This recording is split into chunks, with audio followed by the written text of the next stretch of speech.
നമുക്ക് പെട്ടെന്ന് ഈസി ആയിട്ട് തയ്യാറാക്കാൻ പറ്റിയ ഒരു നെയ്പ്പത്തിലാണ് ഞാൻ ഇവിടെ ഉണ്ടാക്കാൻ പോകുന്നത്. നെയ്പ്പത്തിൽ എന്ന് വെച്ചാൽ നിങ്ങൾ വിചാരിക്കുക നെയ്പ്പത്തിൽ എല്ലാവർക്കും അറിയുന്ന കാര്യം തന്നെയാണ്. പക്ഷേ അത് ചോറ് കൊണ്ടാണ് ഉണ്ടാക്കുന്നത്. ബാക്കിയുള്ള ചോറ് ഉണ്ടായാൽ ആരും കളയണ്ട. അതെടുത്തിട്ട് ഇങ്ങനെ നെയ്പ്പത്തിൽ ഉണ്ടാക്കാൻ പറ്റും. അത് രാവിലെ കുട്ടികൾക്ക് കൊടുക്കാനും ഒക്കെ പറ്റും. അടിപൊളി സാധനമാണ്. ഇനി ഉണ്ടാക്കുന്നത്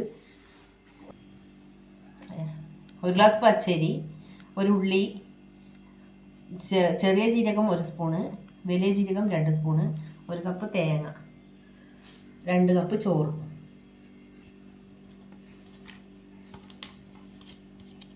തേങ്ങ, ഉള്ളി, ജീരകങ്ങൾ എല്ലാം ഇതിൽ മിക്സ് ചെയ്തു.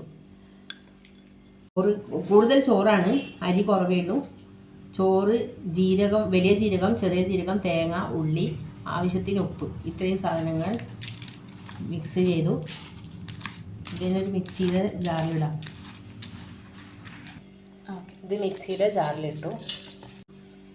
കുറച്ച് വെള്ളം ഒഴിക്കാം. കൂടുതലൊന്നും ഒഴിക്കരുത്.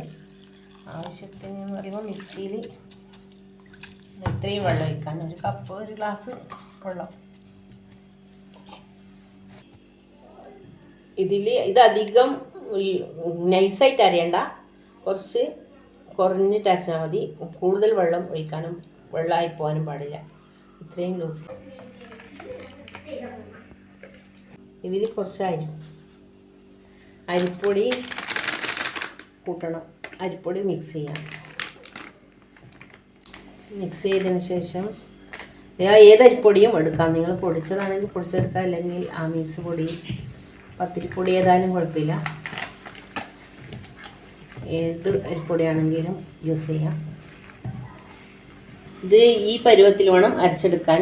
ഇത് അധികം ലൂസാവാനും പാടില്ല, നന്നായിട്ട് ടൈറ്റ് ആയാലും അരിയില്ലല്ലോ മിക്സിയിൽ. അപ്പോൾ കുറച്ചാണ് അരിപ്പൊടി കൂട്ടേണ്ടുള്ളൂ. ഇതിങ്ങനെ പരത്തിയിട്ട് ചൂടാൻ പറ്റും. ഇതേ രീതിയിലാണെങ്കിൽ ലൂസായി പോയാൽ പിന്നെ പരത്തി ചൂടാൻ പ്രയാസമായിരിക്കും. കുറച്ച് ഓയിൽ തടവി,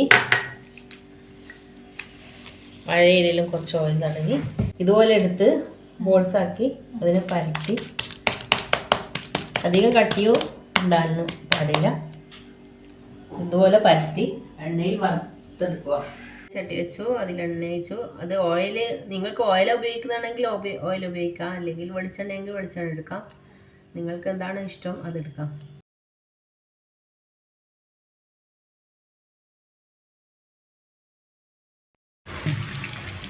ഇതിങ്ങനെ പൊന്തി വരും.